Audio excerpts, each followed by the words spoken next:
শ্রমিক আদালতে শ্রমিকরা মামলা করে তাদের ন্যায্য অধিকার আদায়ের জন্য।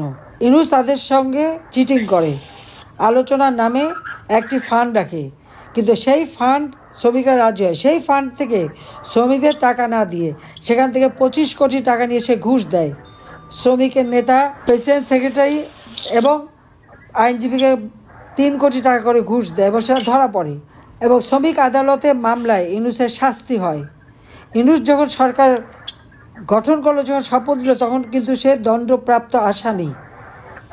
একজন দণ্ডপ্রাপ্ত আসামি শ্রমিকের অধিকার কেড়ে নিয়ে শ্রমিক আদালতে সাজাপ্রাপ্ত।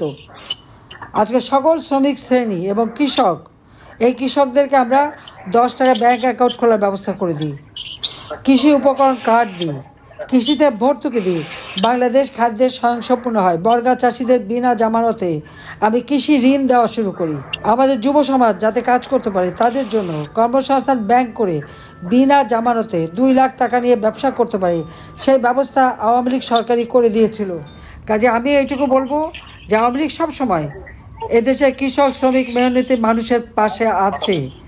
আজকে 4-5 লাখ ছাত্রছাত্রী পরীক্ষা দিতে পারে না, তাদের পড়াশোনার সুযোগ নাই, একটা ভবিষ্যৎ জেনারেশন নষ্ট করে দিচ্ছে।